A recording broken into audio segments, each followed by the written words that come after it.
Alhamdulillahilladzi anzala as-sakinata fi qulubil mu'minin liyazdadu imanan ma'a imanihim. Asyhadu an la ilaha illallah al-malikul haqqul mubin wa asyhadu anna Muhammadan 'abduhu wa rasuluhu as-sadiqul wa'dil amin.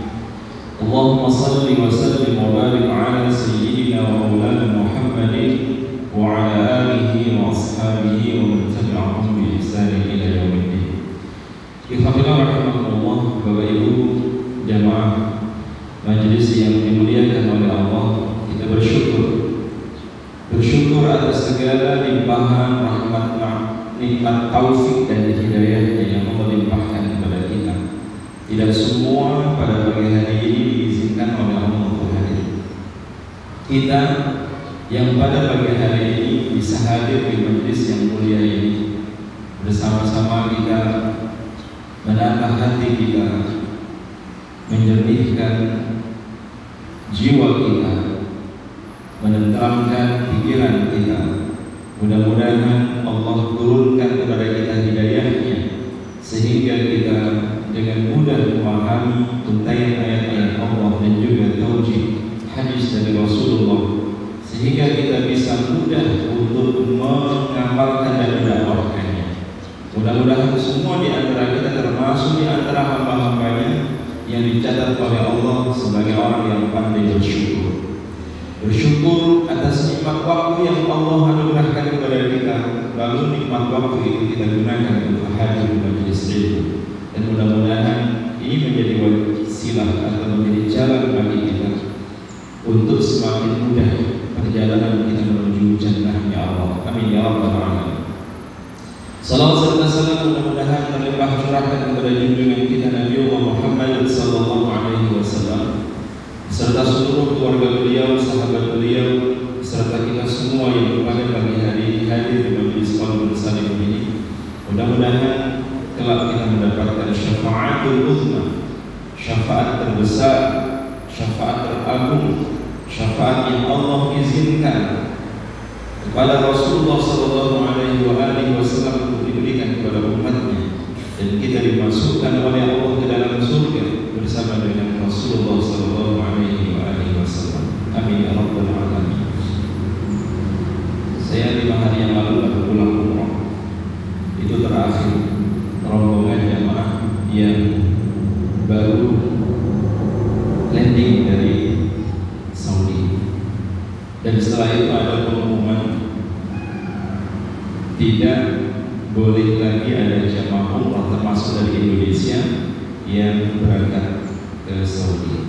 Kita tahu beberapa jamaah, mungkin sebagian juga dari Solo, sebagian adalah sahabat bahkan keluarga kita, sudah sampai Riyadh harus kembali ke Indonesia, sampai Oman harus kembali ke Indonesia. Ada yang landing juga belum turun dari pesawat harus kembali ke Indonesia. Kalau masih sampai Jakarta pulang tidak terlalu kecewa. Tapi kalau sudah tinggal 2 jam, sudah sampai Oman, sudah sampai Muscat, tinggal 2 jam take off landing Madinah, tapi harus kembali pulang ke Indonesia. Maka dari ini kita bisa mengetahui bahwa umrah atau haji itu adalah panggilan Allah atas kehendak Allah.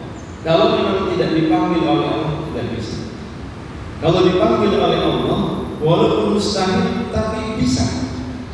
Maka tidak sedikit, tidak jarang kita mendengarkan kisah-kisah inspiratif bagaimana mereka yang memiliki ketulusan di dalam melayani umat, yang memiliki keinginan kuat untuk bisa mengenalkan agama Allah. Lalu Allah kenalkan dan Allah sampaikan ke Baitullah. Kita tahu semua bahwa kenapa sebagian besar jamaah umrah yang sudah punya niat untuk berangkat tapi tidak jadi berangkat, sudah sampai negara yang paling dekat dengan Saudi harus pulang. Mungkin sebagian besar orang mengatakan disebabkan karena virus corona, tapi kita melihatnya bukan karena itu. Ada faktor lain yang lebih daripada sekedar virus corona. Apa itu? Ujian kepedulian yang telah Allah perlihatkan kepada kita. Beberapa waktu yang lalu, sebagaimana kita sudah tahu bagaimana saudara kita di Xinjiang, Muslim Uighur, termasuk juga saudara kita umat Islam di Burma, di India. Begitu pula dengan suku Rohingya di Myanmar sana, apalagi yang di Palestina dan belahan bumi lainnya, di Suriah dan lain sebagainya. Mereka adalah saudara kita yang memiliki kesamaan akidah. Maka saat mereka terzalimi, kemudian kita tidak bisa berbuat apa-apa, kita mungkin hanya bisa diam. Maka Allah Subhanahu wa Ta'ala coba timpakan kepada kita sesuatu yang kemudian kita bisa merasakan apa yang mereka rasakan. Nah, terlepas dari hal itu, maka sungguh kita umat Rasulullah Sallallahu Alaihi Wasallam ini adalah umat yang luar biasa. Umatnya Rasulullah ini umat yang istimewa, berbeda dengan umat-umat terdahulu. Kalau umat terdahulu melakukan kesalahan, berbuat dosa, langsung diazab oleh Allah ketika nabinya masih ada. Misalnya umatnya Nabi Nuh alaihissalam. Kaumnya Nabi Nuh alaihissalam itu ditenggelamkan oleh Allah dengan adanya banjir yang sangat dahsyat. Itu ketika Nabi Nuh masih hidup di tengah-tengah mereka. Bahkan Nabi Nuh melihat dengan mata kepala sendiri bagaimana keluarga beliau hingga anak beliau tenggelam bersama dengan orang-orang yang ditenggelamkan oleh Allah. Begitu pula dengan Nabi Hud, Nabi Salih, Nabi Lut, Nabi Musa alaihissalam. Ketika kaumnya dibinasakan oleh Allah, mereka para nabi itu masih hidup di tengah-tengah mereka. Nabi Musa melihat bagaimana Fir'aun dan bala tentaranya tenggelam ke dasar Laut Merah. Itu Nabi Musa melihat. Nabi Lut pun demikian, melihat bagaimana kaumnya ditimpa hujan batu. Nabi Lut melihat kaumnya, bahkan juga melihat istrinya. Nabi Hud pun demikian. Nabi Salih ketika kaumnya membunuh seekor unta yang merupakan mukjizat dari Allah itu, fadamdama alaihim rabbuhum bidzanbihim fasawwa. Ditimpakan azab oleh Allah kepada mereka berupa angin yang sangat dingin, angin yang menghembus 7 malam 8 hari. Angin yang sangat dingin ini membuat mereka kemudian bergelimpangan, mati terkapar.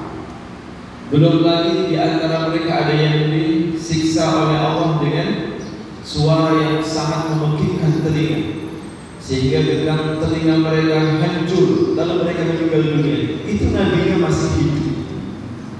Berbeda dengan umat Rasulullah SAW, umat Nabi Muhammad. Sebagaimana Allah Subhanahu wa Ta'ala sebutkan di dalam Al-Quran surat Al-Anfal ayat 32, 33.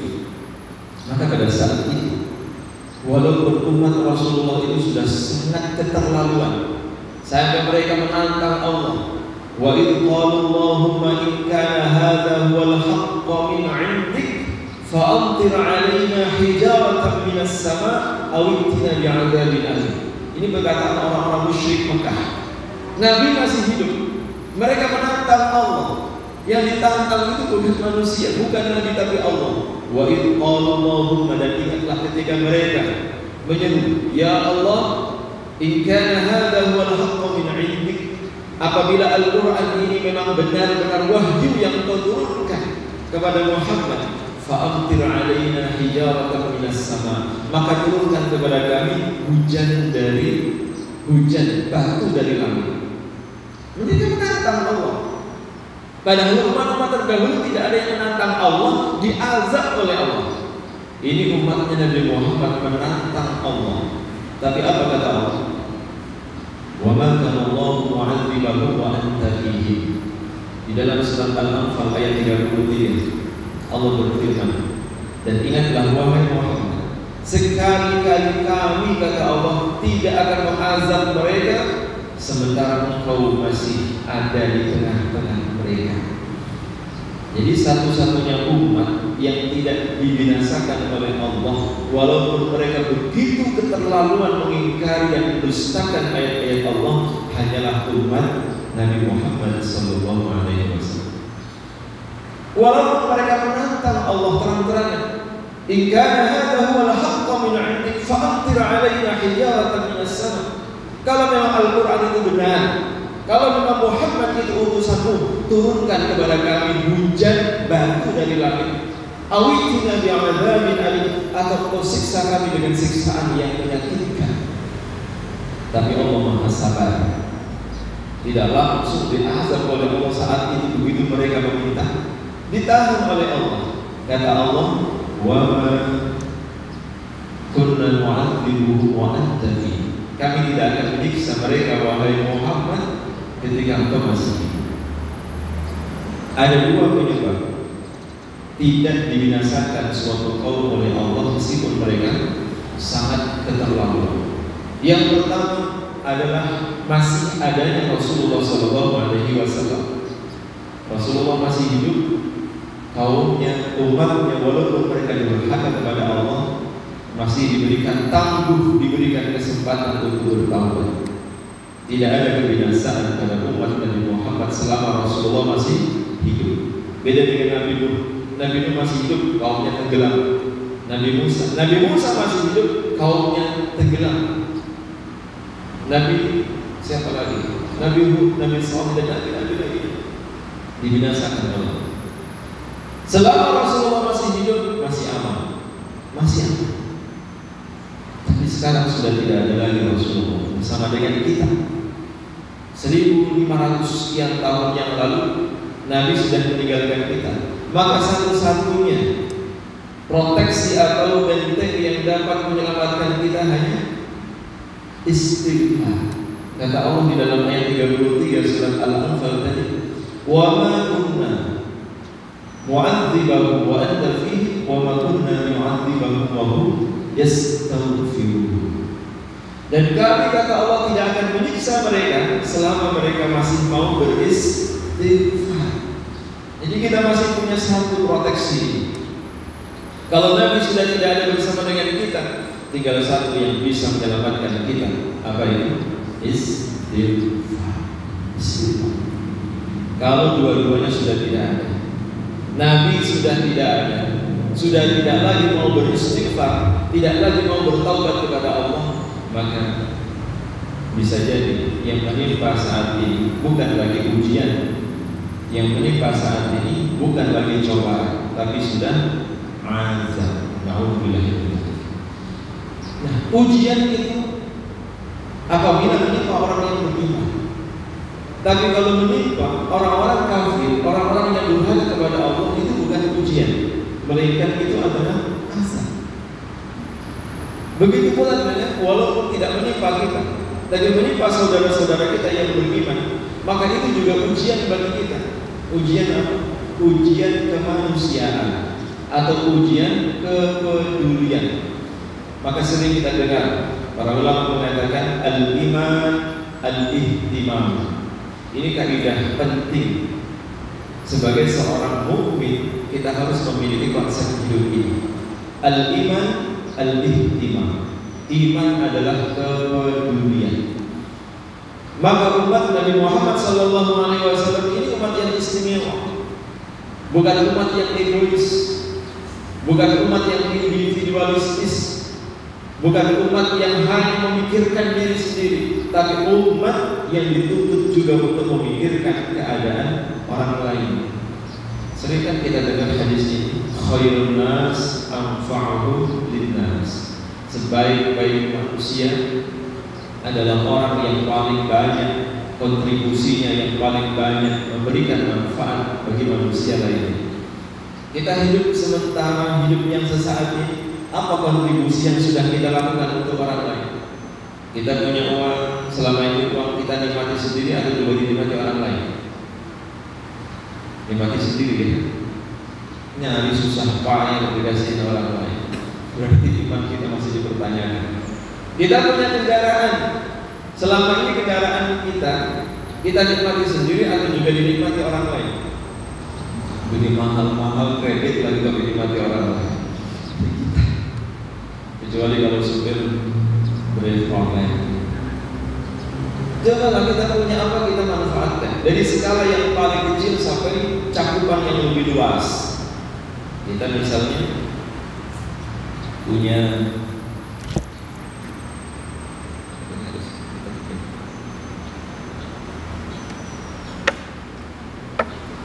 biar suaranya didengar.